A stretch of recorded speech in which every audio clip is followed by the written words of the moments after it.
Welcome to Section 4 of the Acid-Base Physiology Review. In Section 4 we will walk through acid-base disorders. We will also provide a practical, systematic approach to acid-base disorders both on the USMLE STEP exam as well as in your clinical scenarios.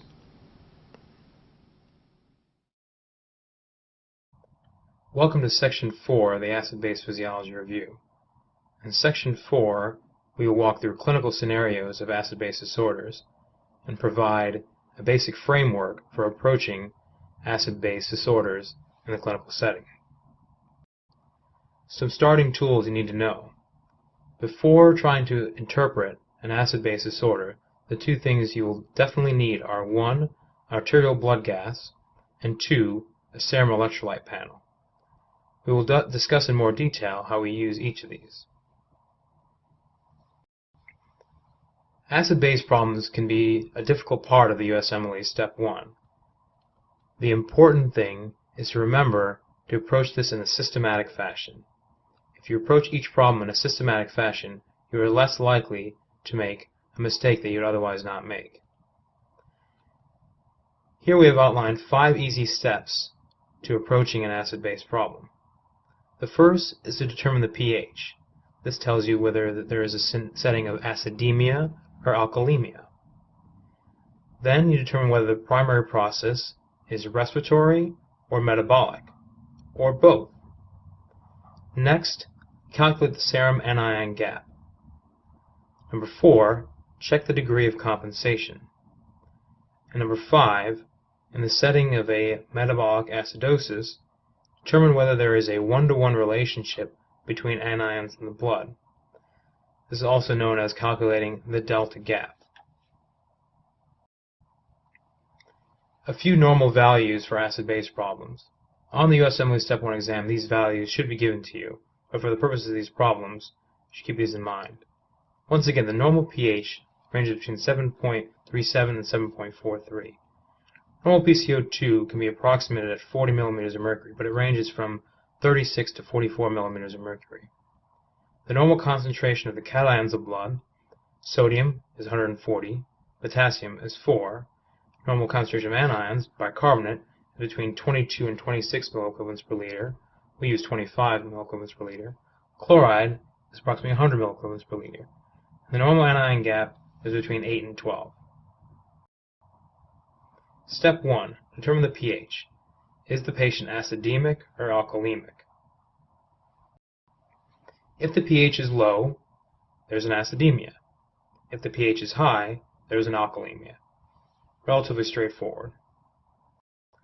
Step 2. Determine whether the primary process is respiratory or metabolic, or both. Once again, acidemia occurs in the setting of both metabolic acidosis and respiratory acidosis. Metabolic acidosis is the primary cause of acidemia if, in the setting of a low pH, the bicarb level is below the normal range, or less than 25 milliequivalents per liter.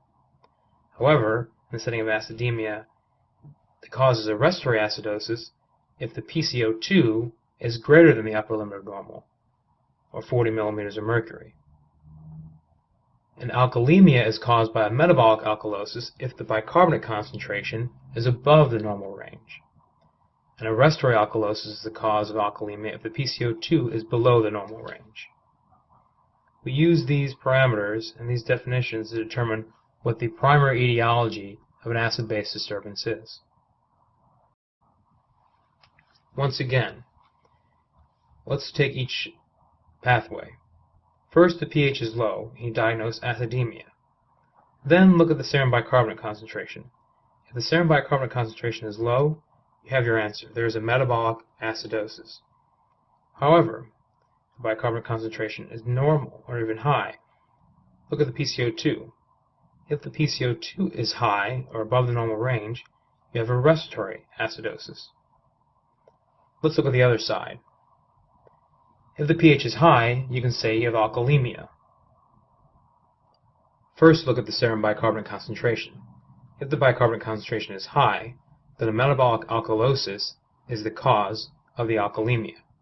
However, If the serum bicarbonate concentration is normal or even low, look at the PCO2.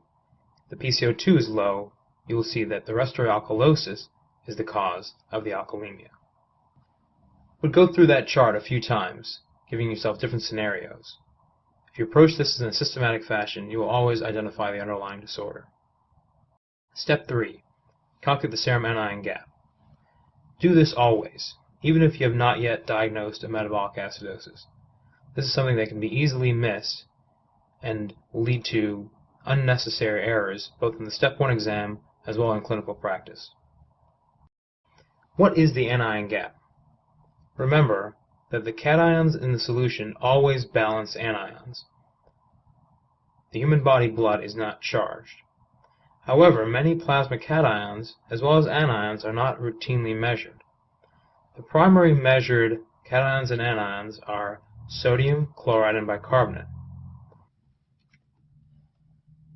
The balance of cations and anions is given by the equation sodium plus other cations must be equal to the chloride plus the bicarbonate plus other anions. If we rearrange this to take the difference of the measured cations and the measured anions, we have the concentration of sodium minus the sum of the concentration of the measured anions, chloride and bicarbonate. This must be equal to the difference between the other anions and the other cations. In other words, this is equal to the anion gap. So the anion gap is equal to the concentration of the unmeasured anions minus the concentration of the unmeasured cations. The normal anion gap is between 8 and 12. An anion gap greater than 12 could indicate a metabolic acidosis. An anion gap greater than 20 always indicates a metabolic acidosis, even if the bicarbonate concentration is within the normal range. This is why it's important to always calculate the anion gap. The normal anion gap is positive because the primary unmeasured anion is albumin, which is abundant in the body plasma. The normal anion gap is directly related to the serum albumin concentration. This is an important feature to remember for the Step 1 exam. In the setting of hypoalbuminemia, or low serum albumin, the expected anion gap will be lower than 8. Alternatively, when the serum albumin concentration is at the upper limit or even slightly elevated than normal, you will see that the anion gap should be at the higher end of normal. One way to approximate the anion gap is to multiply the serum albumin concentration by 3. This equation allows you to see where the normal anion gap comes from. The normal albumin concentration is approximately 4. 4 times 3 is 12, giving you the upper limit of the anion gap. How is an anion gap produced? Anion gap must be produced with the addition of hydrogen and an unmeasured anion. What are the unmeasured anions present? This can be things such as ketones or lactic acid, which are increased endogenous acid production, or it can be unmeasured anions added to the body system, such as metabolism of digested substances, methanol, ethylene glycol, salicylic acid, etc. The free hydrogen resulting from this association of this acid is buffered by the bicarbonate. Therefore, the bicarbonate concentration falls, suggesting the presence of acidosis. However, there still exists this free anion, such as lactate, beta-hydroxybutyrate, acetoacetate. This unmeasured anion increases the anion gap. Only by calculating the anion gap will we discover that a process such as ketoacidosis or lactic acidosis exists, and thus direct our treatment toward correcting the underlying problem. Why do we care whether or not a metabolic acidosis is associated with the anion gap? Well, it suggests not only the underlying etiology, but also the treatment. Here's a list of both anion gap and non-anion gap acidoses. An easy mnemonic to remember for anion gap acidoses is mud piles. Mud piles spells out for methanol, uremia, diabetic ketoacidosis, paraaldehyde ingestion and toxicity, isoniazid, lactic acidosis, ethylene glycol, or salicylates. The non-anion gap acidosis can be remembered by the mnemonic HARD-UPS. The two most common causes that you should remember, however, are the renal tubular acidoses and diarrhea. In the column of anion gap acidoses, the ones most commonly clinically encountered are DKA, diabetic ketoacidosis, lactic acidosis, and uremia. The other toxin ingestions are seen on the board exam, but not as seen as commonly in the clinical setting. Step 4. Check the degree of compensation. This is the only part where you need to memorize a few numbers, so let's walk through this. In the setting of metabolic acidosis, remember that the primary change is a fall in the bicarbonate concentration. The compensatory reaction to maintain pH close to the normal range is an increase in acid excretion. This occurs by the increase in volatile acid excretion through increased CO2 removal. Minute ventilation increases, and CO2 removal also increases. The expected compensation can be calculated as follows. For every fall in the bicarbonate by 1 milliequivalent per liter, the PCO2 should fall by 1.3 times. Conversely, in the setting of metabolic alkalosis, the primary disorder is an increase in bicarbonate concentration. The compensation in that setting should be the opposite. There should be a decrease in minute ventilation so that PCO2 rises. The expected compensation is that for every increase in the bicarbonate concentration by 1, the PCO2 increases by 0.6 times that change. Once again, these are the only two numbers you'll need to memorize to predict whether compensation from a metabolic acidosis or alkalosis is complete. For respiratory disorders, there is metabolic compensation. With metabolic compensation, as we said, this can take time for the kidney to compensate. So therefore, there is both an acute as well as a chronic compensation. For acute respiratory acidosis, the metabolic compensation is to increase the serum bicarbonate concentration. For every increase in the PCO2 by 10 millimeters of mercury, the bicarbonate should increase by 1 milliequivalent per liter. In chronic respiratory acidosis, for every increase in the PCO2 of 10 millimeters of mercury, the bicarbonate should increase by 4 milliequivalents per liter. Remember, the opposite will occur in the setting of a respiratory alkalosis. In that instance, the metabolic compensation is to decrease bicarbonate concentration. In acute respiratory alkalosis, for every fall in the PCO2 by 10 millimeters of mercury, the bicarb should also fall by 2 milliequivalents per liter. For chronic respiratory alkalosis, for every fall in the PCO2 by 10 millimeters of mercury, the bicarbonate should fall by 5 milliequivalents per liter. Once again, these are numbers you should memorize for the purposes of your Step 1 exam. Lastly, in the setting of metabolic acidosis, you want to determine whether there is a one-to-one relationship between anions in the blood. Calculate the delta gap if you have an anion gap acidosis, and then make a conclusion if there is a mixed disorder. Once again, the principle is that there are no sparks in the blood. Charges must be balanced.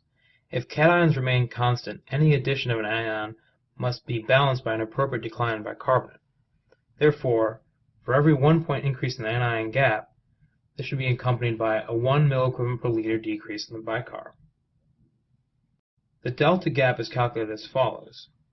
In anion gap acidosis, assume that the bicarb decreases 1 for 1 with every unmeasured anion added to the system. Therefore, the change in anion gap should equal the change in bicarbonate. However, if this is not true, there must be a concomitant second metabolic disorder. If the change in bicarbonate is greater than the change in anion gap, then there is a concomitant non-anion gap metabolic acidosis. However, if the change in bicarbonate is not as much as the change in anion gap, then the bicarbonate concentration has not fallen quote-unquote enough, and there is a concomitant metabolic alkalosis. Remember that these are independent processes. People can often be confused by the presence of multiple disorders. This doesn't necessarily mean that the pH is both high and low at the same time. It simply means that there are more than one processes occurring, leading to both bicarbonate increases as well as bicarbonate decreases. If the change in bicarbonate is equal to the change in anion gap, then this is a pure anion gap acidosis. Let's walk through a few acid-base problems and apply these steps. The first case. A 67-year-old woman reports symptoms of weakness and fatigue for 1 week. She admits to using laxatives because of constipation, but has been having considerable diarrhea in the last month. There is no significant past medical history. Physical exam is normal, and the initial laboratory data include sodium 133, potassium 2.8, chloride 118, pH 7.26, PCO2 13, and bicarbonate 5. Let's walk through the steps. First, what is her pH? Her pH is 7.26, thus she has acidemia. Is the acidemia a result of a metabolic or respiratory acidosis? We look at the bicarbonate concentration. The bicarbonate concentration is low, 5 milliequivalents per liter. Thus, this is a metabolic acidosis. We then look at the PCO2. Is the PCO2 compensation appropriate? PCO2 is 13 millimeters of mercury. This compensation is normal. Finally, we calculate the delta gap. However, as we said, the anion gap initially was normal, so there is only a non-anion gap acidosis. In this setting, there will not be a concomitant anion gap acidosis.